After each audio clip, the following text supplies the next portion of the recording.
ಹೊಸಕೋಟೆಯಲ್ಲಿ ಶತಮಾನ ಕಂಡಂತಹ Hosakote the town cooperative ಬ್ಯಾಂಕ್ನ ಸರ್ವ ಸದಸ್ಯರ ಸಭೆಯು ಇದೇ ಸೆಪ್ಟೆಂಬರ್ 22ರಂದು ನಡೆದಿದ್ದು, ಆ ಸಭೆಯಲ್ಲಿ ತಿಳಿಸಿದಂತೆ ಷೇರುದಾರರಿಗೆ ಶೇಕಡ 10ರಷ್ಟು ಡಿವಿಡೆಂಡ್ ನೀಡುವ ಬಗ್ಗೆ ಹೊಸಕೋಟೆ ನಗರದ ಟೌನ್ ಬ್ಯಾಂಕ್ ಆವರಣದಲ್ಲಿ ಸುದ್ದಿಗೋಷ್ಠಿಯನ್ನು ನಡೆಸುವುದರ ಮೂಲಕ ಟೌನ್ ಬ್ಯಾಂಕ್ ಅಧ್ಯಕ್ಷ ಬಿ ನಾಗರಾಜ್ ಅವರು ಸಂಪೂರ್ಣ ಮಾಹಿತಿಯನ್ನು ನೀಡಿದರು. ಸರ್ವ ಸದಸ್ಯರ ಸಭೆಯಲ್ಲಿ ಮಾಹಿತಿ ನೀಡಿದಂತೆ 1-2-3 ದಿನದಲ್ಲಿ ಷೇರುದಾರರ ಖಾತೆಗಳಿಗೆ ಡಿವಿಡೆಂಡ್ ಹಣ ಜಮೆ ಆಗಲಿದೆ. ಅಷ್ಟೇ ಅಲ್ಲದೆ ಪ್ರತಿ ವರ್ಷ ಹಮ್ಮಿಕೊಳ್ಳಲಾಗಿರುವ ಪ್ರತಿಭಾ ಪುರಸ್ಕಾರಕ್ಕೆ ಅರ್ಜಿ ಸಲ್ಲಿಸುವಂತಹ ಸದಸ್ಯರು ಸೆಪ್ಟೆಂಬರ್ 30ರೊಳಗೆ ಸಲ್ಲಿಸಬೇಕು. ಅಕ್ಟೋಬರ್ 20ರಂದು ಪ್ರತಿಭಾ ಪುರಸ್ಕಾರ ಕಾರ್ಯಕ್ರಮವನ್ನು ಸಹ ಹಮ್ಮಿಕೊಂಡಿದ್ದೇವೆ. ಅಷ್ಟೇ ಅಲ್ಲದೆ ಸಾಮಾಜಿಕ ಕೆಲಸ ಕಾರ್ಯಗಳನ್ನು ಸಹ ಬ್ಯಾಂಕ್ ವತಿಯಿಂದ ಹಮ್ಮಿಕೊಳ್ಳಲಾಗಿದ್ದು, ಉಚಿತ ನೇತ್ರ ತಪಾಸಣೆ ಶಿಬಿರ ಹಾಗೂ ಉಚಿತ ನೇತ್ರ ತಪಾಸಣೆಗೊಳಗಾದವರಿಗೆ ಶಸ್ತ್ರಚಿಕಿತ್ಸೆಯನ್ನು ಸಹ ಬ್ಯಾಂಕ್ನ ವತಿಯಿಂದ ಮಾಡಿಸುತ್ತಿದ್ದೇವೆ ಎಂದು ಮಾಹಿತಿಯನ್ನು ನೀಡಿದರು. ಇದೇ 22ನೇ ತಾರೀಕು ನಡೆದ ವಾರ್ಷಿಕ ಸಭೆಯನ್ನು ಯಶಸ್ವಿಗೊಳಿಸಿದ ನಮ್ಮ ಎಲ್ಲ ಟೌನಿನ ಷೇರುದಾರರಿಗೂ ಹಾಗೂ ನಮ್ಮ ಬ್ಯಾಂಕಿನ ಸಿಬ್ಬಂದಿ ವರ್ಗದವರಿಗೂ ಎಲ್ಲರಿಗೂ ನಮ್ಮ ಆಡಳಿತ ಮಂಡಳಿಯ ಪರವಾಗಿ ವಂದನೆಗಳನ್ನು ಸಲ್ಲಿಸುತ್ತೇನೆ. ವಾರ್ಷಿಕ ಮಹಾಸಭೆಯಲ್ಲಿ ಘೋಷಣೆ ಮಾಡಿದ 10% ಡಿವಿಡೆಂಟನ್ನು ಶೀಘ್ರವಾಗಿ 2-3 ದಿನಗಳಲ್ಲಿ ನಮ್ಮ ಬ್ಯಾಂಕಿನ ವ್ಯವಸ್ಥಾಪಕರಾದ ಆಂಜಿನಪ್ಪನವರಿಗೆ ಸಲಹೆ ನೀಡಿದ್ದು, ಎಲ್ಲ ಷೇರುದಾರರಿಗೂ ಡಿವಿಡೆಂಟ್ ಹಣವನ್ನು ಶೀಘ್ರವಾಗಿ ಅವರ ಖಾತೆಗಳಿಗೆ ವರ್ಗಾವಣೆಯಾಗುತ್ತದೆ. ಅದೇ ರೀತಿ ಪ್ರತಿಭಾ ಪುರಸ್ಕಾರವನ್ನು ಇದೇ ತಿಂಗಳು 30ನೇ ತಾರೀಕು ಒಳಗಡೆಗೆ ಎಲ್ಲರಿಗೂ ಇದರ ಮುಖಾಂತರ ಪತ್ರಿಕೆಗಳ ಮುಖಾಂತರ ನಾವು ಪ್ರಕಟಣೆ ಮಾಡಿದ್ದೀರಿ. ಅದರಂತೆ ನಾವು ಪ್ರತಿಭಾ ಪುರಸ್ಕಾರವನ್ನು 20/10/24ರಂದು ಎಲ್ಲ ನಮ್ಮ ಷೇರುದಾರರ ಮಕ್ಕಳಿಗೆ ಪ್ರತಿಭಾ ಪುರಸ್ಕಾರವನ್ನು ನೀಡುತ್ತೇವೆ. ಅದರಂತೆ ಕಣ್ಣಿನ ಶಸ್ತ್ರಚಿಕಿತ್ಸೆ ಮತ್ತು ಕನ್ನಡಕಗಳನ್ನು ನಮ್ಮ ಷೇರುದಾರರಿಗೆ ಎಲ್ಲರಿಗೂ ಶೀಘ್ರದಲ್ಲೇ ನಾವು ನಮ್ಮ ಆಡಳಿತ ಮಂಡಳಿಯ ಪರವಾಗಿ ಒಂದು ದಿನಾಂಕವನ್ನು ನಿಗದಿ ಮಾಡುತ್ತೇವೆ.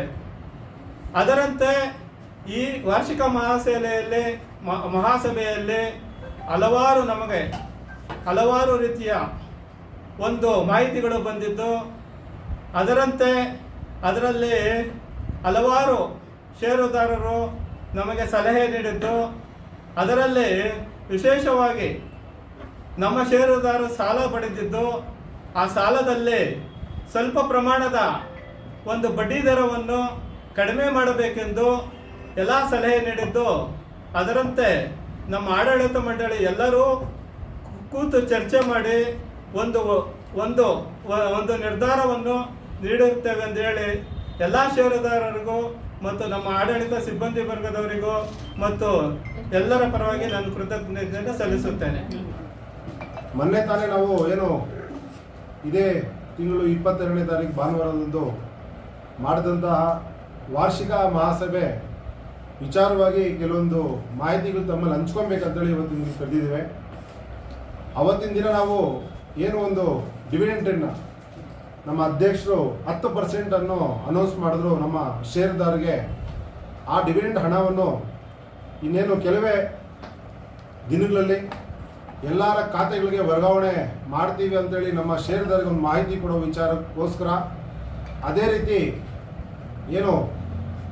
ಇದೇ ತಿಂಗಳ ಅಕ್ಟೋಬರ್ ಬರೋ ತಿಂಗಳು 20ನೇ ತಾರೀಕು ನಾವು ಪ್ರತಿಭಾ ಪುರಸ್ಕಾರ ಒಂದು ಸಮಾರಂಭ ಮಾಡಬೇಕು. ಆ ದಿನಾಂಕವನ್ನು ಘೋಷಣೆ ಮಾಡಬೇಕಂತೇಳಿ ಇವತ್ತು ನಾವು ನಿಮ್ಗೆ ಕರೆದಿದ್ದೀವಿ. ಬರೋ ತಿಂಗಳು 20ನೇ ತಾರೀಕು ಎಲ್ಲ ನಮ್ಮ ಷೇರುದಾರರ ಮಕ್ಕಳಿಗೆ ಪ್ರತಿಭಾ ಪುರಸ್ಕಾರ ಸಮಾರಂಭ ಮಾಡ್ತೇವೆ. ಇದೇ ತಿಂಗಳು 30ನೇ ತಾರೀಕು ನಾವು ಅರ್ಜಿಗಳ ಸ್ವೀಕಾರ ಕೊನೆ ದಿನ ಮಾಡ್ತೇವೆ. ಇನ್ನೂ ಯಾರು ವಿದ್ಯಾರ್ಥಿ ಇದ್ದರೆ ಬಂದು ತಮ್ಮ ಅರ್ಜಿಗಳನ್ನ ತಾವು ನಮ್ಮ ಬ್ಯಾಂಕ್ನ ಸಲ್ಲಿಸಬೇಕು. ಜೊತೆಗೆ ಕಣ್ಣಿನ ಶಸ್ತ್ರಚಿಕಿತ್ಸೆಯನ್ನು ನಾವು ಮಾಡಬೇಕಾಗುತ್ತೆ. ಪ್ರತಿಭಾ ಪುರಸ್ಕಾರ ಸಮಾರಂಭ ಆಗಿದ್ದು ಕೆಲವೇ ದಿನಗಳಲ್ಲಿ ಅದು ಕೂಡ ನಮ್ಮ ಅಧ್ಯಕ್ಷರಾದ ಅಧ್ಯಕ್ಷತೆಯಲ್ಲಿ ಅದನ್ನು ಕೂಡ ನಾವು ಮಾಡ್ತೇವೆ. ಈ ಎಲ್ಲ ವಿಚಾರಗಳನ್ನು ನಮ್ಮ ಷೇರುದಾರರಿಗೆ ನಾವು ತಲುಪಿಸ್ಬೇಕು, ಅವ್ರಿಗೆ ಮಾಹಿತಿ ಮುಟ್ಟಿಸ್ಬೇಕಂತೇಳಿ ಇವತ್ತು ನಾವೆಲ್ಲ ಇಲ್ಲಿ ಸೇರಿದ್ದೇವೆ. ಅದ್ರ ಜೊತೆಗೆ ನಮ್ಮ ಟೌನ್ ಕೋಆಪರೇಟಿವ್ ಬ್ಯಾಂಕ್ ಇದು 112 ವರ್ಷದ ಒಂದು ಇತಿಹಾಸವುಳ್ಳ ಬ್ಯಾಂಕ್ ಇದು. ಈ ಬ್ಯಾಂಕಿನಲ್ಲಿ ಇವತ್ತು ನಾವೆಲ್ಲ ಆಡಳಿತ ಮಂಡಳಿ ಸದಸ್ಯರು ನಮ್ಮ ಷೇರುದಾರರು ಒಂದು ಆಶೀರ್ವಾದದಿಂದ ನಾವು ಆಯ್ಕೆಯಾಗಿದ್ದೀವಿ. ನಮ್ಮೆಲ್ಲರ ಮೂಲ ಉದ್ದೇಶ ಇಷ್ಟೇ, ನಾವು ನಮ್ಮ ಕೈಲಾದಷ್ಟು ನಮ್ಮ ಷೇರುದಾರರಿಗೆ ಏನಾದರೂ ಅನುಕೂಲ ಮಾಡಬೇಕು, ಅವ್ರಿಗೆ ನಮ್ಮ ಕಡೆಯಿಂದ ಎಷ್ಟಾಗುತ್ತೋ ಅಷ್ಟು ನಾವು ಸೇವೆ ಸಲ್ಲಿಸಬೇಕು. ತಮಗೆಲ್ಲ ಗೊತ್ತಿರೋಂಗೆ ನಾವು ಮೊನ್ನೆ ಕೂಡ ಒಂದು ಘೋಷಣೆಯನ್ನು ಮಾಡಿದ್ವಿ ಡೆತ್ ಫಂಡನ್ನು. ಇದ್ರ ಮುಂಚೆ 15,000 ಇತ್ತು, ಆಮೇಲೆ 20,000 ಮಾಡಿದ್ವಿ, ಈಗ 25,000ಗಳ ನಾವು ಡೆತ್ ಫಂಡ್ ಕೂಡ ಮಾಡಿದ್ದೇವೆ. ಅದ್ರ ಜೊತೆಗೆ ಪ್ರತಿಭಾ ಪುರಸ್ಕಾರ ಮಕ್ಕಳಿಗೂ ಕೂಡ ಅಷ್ಟೇ, ಅವ್ರಿಗೆ ನಾವು ಅವ್ರಿಗೆ ಓದುವಿಕೆಗೆ ಅವ್ರಿಗೆ ಎಲ್ಲೋ ಒಂದು ಕಡೆ ಒಂದು ಸ್ವಲ್ಪ ಹೆಲ್ಪ್ ಆಗಲಿ ಅಂತೇಳಿ ಆ ಪ್ರತಿಭಾ ಪುರಸ್ಕಾರ ಶುಲ್ಕವನ್ನು ನಾವು ಅವ್ರಿಗೆ ಹೆಚ್ಚಿಗೆ ಮಾಡಿದ್ದೇವೆ. ನಾವು ಇನ್ನೂ ಹಲವಾರು ನಮ್ಮ ಷೇರುದಾರರಿಗೆ ಸೇವೆ ಸಲ್ಲಿಸೋ ರೀತಿಯಲ್ಲಿ ಒಳ್ಳೆ ಕೆಲಸಗಳು ಮಾಡ್ತಾ ಬರ್ತಾ ಇದ್ದೇವೆ, ಮುಂದೇನು ಮಾಡ್ತೇವೆ. ಮೊನ್ನೆ ನಡೆದಂಥ ವಾರ್ಷಿಕ ಮಹಾಸಭೆಯಲ್ಲಿ ಕೂಡ ನಮ್ಮ ಷೇರುದಾರರು ನಮಗೆ ಒಳ್ಳೆ ರೀತಿಯ ಒಂದು ಸಲಹೆಗಳನ್ನು ಕೊಟ್ಟಿದ್ದಾರೆ. ಆ ಸಲಹೆಗಳನ್ನು ನಾವು ತುಂಬ ಸೂಕ್ಷ್ಮವಾಗಿ ತಗೊಂಡಿದ್ದೀವಿ. ನಮ್ಮ ಆಡಳಿತ ಮಂಡಳಿ ಸದಸ್ಯರೆಲ್ಲ ನಾವು ಅದನ್ನು ಚರ್ಚೆ ಮಾಡಿದ್ದೀವಿ. ಏನೇನು ಸಲಹೆ ನಮ್ಮ ಷೇರುದಾರರು ಕೊಟ್ಟಿದ್ದಾರೋ ಅದನ್ನು ಬರುವಂಥ ದಿನಗಳಲ್ಲಿ ಅತಿ ಶೀಘ್ರದಲ್ಲಿ ಅದನ್ನು ರೂಪುಗೊಳಿಸ್ತೀವಿ ಅಂತೇಳಿ ಈ ಸಂದರ್ಭದಲ್ಲಿ ನಾನು ಹೇಳ್ತಾ, ಎಲ್ಲ ನಮ್ಮ ಅತಿ ಮುಖ್ಯವಾಗಿ ಇನ್ನೊಂದು ವಿಚಾರ ಹೇಳಬೇಕಂದ್ರೆ, ನಮ್ಮ ಒಂದು ನೆಟ್ NPA ಏನಿವತ್ತು ನಾವು ಷೇರುದಾರರಿಗೆ ಡಿವಿಡೆಂಡ್ ಕೊಡ್ತಾ ಇದ್ದೀವೋ ಆ ಡಿವಿಡೆಂಡ್ ಕೊಡೋದಕ್ಕೆ ಕಾರಣನೇ ನೆಟ್ NPA. ಆ ನೆಟ್ NPAನ ನಮ್ಮ ಸಿಬ್ಬಂದಿ ವರ್ಗದ ಜೊತೆಗೆ ನಮ್ಮ ಷೇರುದಾರರು ಯಾರ್ಯಾರು ನಮ್ಮ ಬ್ಯಾಂಕಲ್ಲಿ ಲೋನ್ ತೊಗೊಂಡಿದ್ದಾರೋ ಅವರೆಲ್ಲರೂ ಆಶೀರ್ವಾದದಿಂದ ಇವತ್ತು ನಾವು ನೆಟ್ NPA 0 ಮಾಡಿದ್ದೀವಿ. ಇದು ಒಂದು ನಮ್ಮ ಸಾಧನೆ ಅಂತಲೇ ಹೇಳಬೇಕು ನಮ್ಮ ಸಿಬ್ಬಂದಿ ವರ್ಗದವರು. ಆದ್ದರಿಂದ ಎಲ್ಲ ನಮ್ಮ ಬ್ಯಾಂಕಿನ ಷೇರುದಾರರು ಸಿಬ್ಬಂದಿ ವರ್ಗದವ್ರಿಗೆ ನಾನು ಈ ಸಂದರ್ಭದಲ್ಲಿ ಅಭಿನಂದನೆಗಳು, ಧನ್ಯವಾದ ತಿಳಿಸ್ತಾ ನನ್ನ ಮಾತನ್ನು ಮುಗಿಸ್ತೇನೆ. ನಮಸ್ಕಾರ. ಹೊಸಕೋಟೆ ಟೌನಿನ ದಿ ಟೌನ್ ಕೋಆಪರೇಟಿವ್ ಬ್ಯಾಂಕಿನ ಪ್ರತಿಯೊಬ್ಬ ಷೇರುದಾರರಿಗೂ ಇದೊಂದು ಸಿಹಿ ಸುದ್ದಿ. ಮೊದಲನೇದಾಗಿ ತಮ್ಮೆಲ್ಲರಿಗೂ ನಮಸ್ಕಾರ ಹೇಳೋಕ್ಕೆ ಇಷ್ಟಪಡ್ತೀನಿ. ಇನ್ನೊಂದು 2-3 ದಿನಗಳಲ್ಲಿ ತಮ್ಮೆಲ್ಲರ ಖಾತೆಗೂ ಡಿವಿಡೆಂಟ್ ಹಣವನ್ನು ತಮ್ಮೆಲ್ಲರ ಖಾತೆಗೂ ವರ್ಗಾವಣೆ ಆಗುತ್ತದೆ. ನಮಗೆ ನೀವು ಕೊಟ್ಟಂಥ 5,05,00,000 ರೂಪಾಯಿ ಲಾಭದಲ್ಲಿ ನಾವು 10% ಹಣವನ್ನು ತಮ್ಮೆಲ್ಲರ ಖಾತೆಗೂ ಡಿವಿಡೆಂಟ್ ಆಗಿ ವರ್ಗಾವಣೆ ಮಾಡುತ್ತಿದ್ದೀವಿ. ಇದಕ್ಕೆ ಸಹಕಾರ ಕೊಟ್ಟಂಥ ತಮ್ಮೆಲ್ಲರಿಗೂ ನಾನು ಕೃತಜ್ಞತೆಗಳನ್ನು ತಿಳಿಸ್ತೇನೆ. ಇದೇ ರೀತಿ ನೀವು ಸಹಕಾರ ಕೊಡಿ, ನಮ್ಮ ಬ್ಯಾಂಕ್ ಇನ್ನೂ 100 ವರ್ಷ ಇದೇ ರೀತಿ ಚೆನ್ನಾಗಿ ನಡೀಲಿ ಅಂತ ತಮ್ಮೆಲ್ಲರಲ್ಲಿ ಕೇಳ್ಕೊತೀನಿ. ನಮ್ಮ ಆಡಳಿತ ಮಂಡಳಿಯ ಈಗೇನಿದೆ ಆಡಳಿತ ಮಂಡಳಿಯ ಕೊನೆ ಮಹಾಸಭೆಯನ್ನು ತಾವೆಲ್ಲ ಷೇರುದಾರರು ಮತ್ತು ಮುಖಂಡರು ಯಶಸ್ವಿಗೊಳಿಸಿದ್ದೀರಾ. ಅದೇ ರೀತಿ ಎಷ್ಟೋ ಸಲಹೆ ಸೂಚನೆಗಳನ್ನು ಕೊಟ್ಟಿದ್ದೀರಾ. ಅದ್ರ ಬಗ್ಗೆ ನಮ್ಮ ಅಧ್ಯಕ್ಷ ಹೇಳಿದರು. ಆ ಸಲಹೆ ಸೂಚನೆಗಳನ್ನು ನಿಮಗೆ ಅನುಕೂಲ ಆಗೋಂಥ ಎಲ್ಲ ಒಂದು ಕಾರ್ಯಕ್ರಮವನ್ನು ರೂಪಿಸ್ತೀವಿ. ಹಾಗೂ ನಿಮ್ಮ ಸಲಹೆ ಸೂಚನೆಗಳೇ ಈ ಬ್ಯಾಂಕ್ ಇಷ್ಟು ವರ್ಷ ನಡೆಯಲು ಮತ್ತು ಹಲವಾರು ಬ್ರಾಂಚ್ಗಳು ಇವಾಗ ಹೊಸಕೋಟೆಯಲ್ಲಿ ಆಗ್ಬೋದು, ಚಿಂತಾಮಣಿ, ಮಾಲೂರು, ಶೀಗೇಹಳ್ಳಿಯಲ್ಲೆಲ್ಲ ಏನು ಮಾಡಿದ್ದೀವೋ ಅದಕ್ಕೆಲ್ಲ ಕಾರಣ ಷೇರುದಾರರು ಸದಸ್ಯರೇ. ಯಾಕಂದರೆ ಒಂದು ಸಹಕಾರಿ ಬ್ಯಾಂಕ್ ಆಗಲಿ ಸೊಸೈಟಿಯಲ್ಲಿ ಉಳಿಬೇಕಂದ್ರೆ ಷೇರುದಾರ ಇದ್ರೇ ಆ ಬ್ಯಾಂಕು ಆ ಸೊಸೈಟಿ ಉಳಿಯೋದು.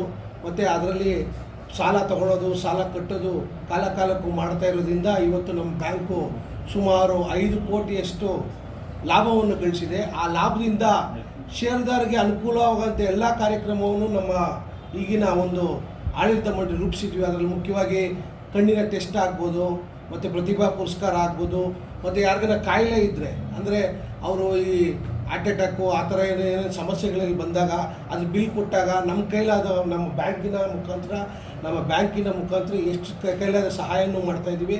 ಮತ್ತು ಇನ್ನೊಂದೇನೆಂದರೆ ಈಗ ಏನು ನಮ್ಮ ಅಧ್ಯಕ್ಷ ಹೇಳ್ತಾಯಿದ್ರು, ನಾವು ಡಿವಿಡೆಂಟ್ನ ಎಲ್ಲ ಅಕೌಂಟ್ಗೆ ಹಾಕ್ತೀವಿ. ಯಾರು ಅಕೌಂಟ್ ಇಲ್ಲ ದಯವಿಟ್ಟು ಅವ್ರು ಬಂದು ಅವರ ಒಂದು ಡಿವಿಡೆಂಟ್ನ ತಗೊಂಡೋಗಿ. ಯಾಕಂದರೆ ನಮ್ಮಲ್ಲಿ ಇವಾಗ 18,000 ಷೇರುದಾರ ಸದಸ್ಯರಿದ್ದಾರೆ.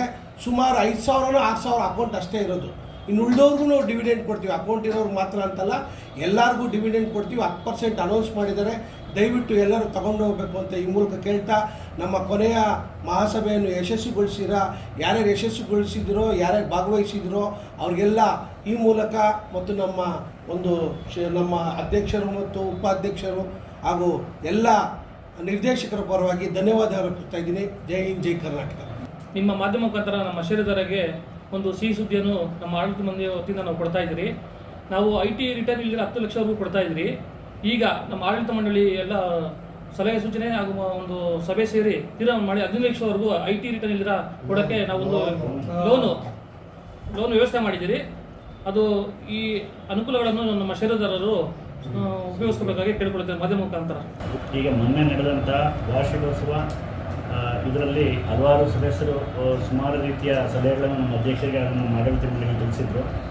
ಅದ್ರ ಪ್ರಕಾರ ನಮ್ಮ ಅಧ್ಯಕ್ಷರು ಕೂಡ ಹಲವಾರು ರೀತಿ ನಮ್ಮ ನಿರ್ದೇಶಕರನ್ನು ಚರ್ಚೆ ಮಾಡಿ ಒಳ್ಳೆ ಸಲಹೆಗಳನ್ನು ಕೂಡ ನೀಡೋದಾಗಿ ಅವರು ಭರವಸೆ ನೀಡಿದ್ದಾರೆ. ಆಮೇಲೆ ಈಗ ಏನು ಮುಖ್ಯವಾಗಿ ಹೇಳೋದು ಅಂತಂದರೆ, ಈಗ ನಮ್ಮ ಈ ಟೌನ್ ಕೋಆಪರೇಟಿವ್ ಬ್ಯಾಂಕ್ 6 ಬ್ರಾಂಚ್ಗಳನ್ನು ಹೊಂದಿದೆ. ಈ ತದನಂತರ ಇದೇ ರೀತಿ ನಿವ್ವಳ ಲಾಭ ಈಗ 5 ಕೋಟಿ 5 ಲಕ್ಷ ಏನು ಬಂದಿದೆಯೋ, ಇದೇ ರೀತಿ ನಮ್ಮಲ್ಲಿ NPA ಕಡಿಮೆ ಆಗ್ತಾ ಬಂದಿದ್ದು. ಈಗ ಡಿವಿಡೆಂಡ್ ಕೂಡ ಅನೌನ್ಸ್ ಮಾಡಿದ್ದಾರೆ ನಮ್ಮ ಅಧ್ಯಕ್ಷರಾದ ಬಿ ನಾಗರಾಜ್.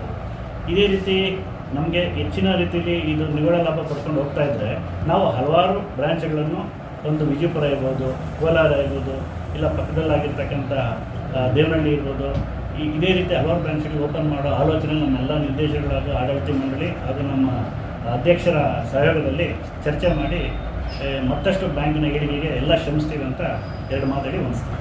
ಇತ್ತೀಚೆಗೆ ತಾನೇ 111ನೆಯ ಮಹಾವಾರ್ಷಿಕ ಸಭೆಯನ್ನು ನಮ್ಮ ಟೌನ್ ಕೋಆಪರೇಟಿವ್ ಬ್ಯಾಂಕ್ ವತಿಯಿಂದ ಭಾಳ ಯಶಸ್ವಿಯಾಗಿ ನಡೆಸ್ಕೊಂಡ್ಬಂದ್ವಿ. ಅದೇ ರೀತಿ ಬರೋ ತಿಂಗಳು 20ನೇ ತಾರೀಕು ನಮ್ಮ ಷೇರುದಾರರ ಮಕ್ಕಳಿಗೆ ಒಂದು ಪ್ರತಿಭಾ ಪುರಸ್ಕಾರ ನೀಡುವ ಒಂದು ಕಾರ್ಯಕ್ರಮವನ್ನು ಇವತ್ತು ನಮ್ಮ ಆಡಳಿತ ಮಂಡಳಿ ಸರ್ವಾನುಮತದಿಂದ ಅಂಗೀಕಾರ ಮಾಡಿದ್ದೀವಿ. ಮತ್ತು ಡೆತ್ ಫಂಡ್ ಏನು ಹೇಳಿದ್ರು ನಮ್ಮ ಮಾಜಿ ಅಧ್ಯಕ್ಷರು ಹೇಳಿದ್ರು, ನಾವು 15,000 ಇರೋದನ್ನು 25,000 ಮಾಡಿದ್ದೀವಿ. ಅದೇ ರೀತಿ ಕಣ್ಣಿನ ಶಸ್ತ್ರಚಿಕಿತ್ಸೆಯ ಶಿಬಿರವನ್ನು ಅತಿ ಶೀಘ್ರದಲ್ಲಿಯೇ ಅದರ ಒಂದು ದಿನಾಂಕವನ್ನು ಸಹ ನಾವು ಘೋಷಣೆ ಮಾಡ್ತೀವಿ. ಈ ಥರ 111 ವರ್ಷ ಇತಿಹಾಸ ಇರುವಂಥ ನಮ್ಮ ಬ್ಯಾಂಕಿಂಗ್ ವ್ಯವಹಾರ ಒಂದು ಕಡೆ ಆದರೆ, ಸಾಮಾಜಿಕ ಕಾಳಜಿಯ ಕಡೆ ಕೂಡ ನಾವು ಭಾಳ ಪ್ರಾಮುಖ್ಯತೆಯನ್ನು ಕೊಡ್ಕೊಂಡು ಬರ್ತಾ ಇದ್ದೀವಿ. ಇಡೀ ಕರ್ನಾಟಕ ರಾಜ್ಯದಲ್ಲಿ ಷೇರುದಾರ ಮರಣ ಹೊಂದಿದರೆ 25,000 ರೂಪಾಯಿ ಕೊಡೋದು ಬರೀ ನಮ್ಮ ಬ್ಯಾಂಕ್ ಮಾತ್ರ. ಅದೇ ರೀತಿ ಇವತ್ತಿನ ಆಧುನಿಕ ಯುಗದಲ್ಲಿ ಏನು ಒಂದು ಆನ್ಲೈನ್ ಟ್ರಾನ್ಸಾಕ್ಷನ್ ಇದೆ, ಅದ್ರ ಬಗ್ಗೆ ಎಲ್ಲ ನ್ಯಾಷನಲೈಸ್ಡ್ ಬ್ಯಾಂಕ್ಸು ನಮಗೆ ಕಾಂಪಿಟೇಷನ್ ಕೊಡ್ತಾ ಇದ್ದಾರೆ. ಅದ್ರ ಬಗ್ಗೆ ನಮ್ಮ ಬೋರ್ಡ್ ಅವರು ನಾವು ಸರ್ವಾನುಮತದಿಂದ ತೀರ್ಮಾನ ಮಾಡಿ ರಿಸರ್ವ್ ಬ್ಯಾಂಕಿಗೆ ಪತ್ರ ಬರೆದಿದ್ದೀವಿ. ನಮಗೆ ಅನುಮತಿ ನೀಡಿ UPI ಟ್ರಾನ್ಸಾಕ್ಷನ್ ಇವತ್ತಿನ ಆಧುನಿಕ ಯುಗದಲ್ಲಿ ಈ ಒಂದು ಕ್ರಾಂತಿ ಇರುವಂಥ ಒಂದು ಸಂದರ್ಭದಲ್ಲಿ ನಾವು UPI ಟ್ರಾನ್ಸಾಕ್ಷನನ್ನು ನಮ್ಮ ಬ್ಯಾಂಕಲ್ಲಿ ಅಳವಡಿಸ್ಕೊಬೇಕು ಅಂತ ಹೇಳ್ಬಿಟ್ಟು ರಿಸರ್ವ್ ಬ್ಯಾಂಕ್ಗೆ ನಾವು ಹಲವಾರು ಪತ್ರಗಳನ್ನು ಬರೆದಿದ್ದೀವಿ. ಒಂದು ಪರ್ಮಿಷನ್ ಬರೋ ಒಂದು ನಿರೀಕ್ಷೆಯಲ್ಲಿದ್ದೀವಿ. ಅದು ಬಂದರೆ ಅತಿ ಶೀಘ್ರದಲ್ಲೇ ಟೌನ್ ಕೋಆಪರೇಟಿವ್ ಬ್ಯಾಂಕಲ್ಲಿ ಸಹ ಆನ್ಲೈನ್ ಟ್ರಾನ್ಸಾಕ್ಷನ್ನು ಪ್ರಾರಂಭವಾಗುತ್ತೆ ಅಂತ ನಾನು ಹೇಳೋಕ್ಕೆ ಇಚ್ಛೆ.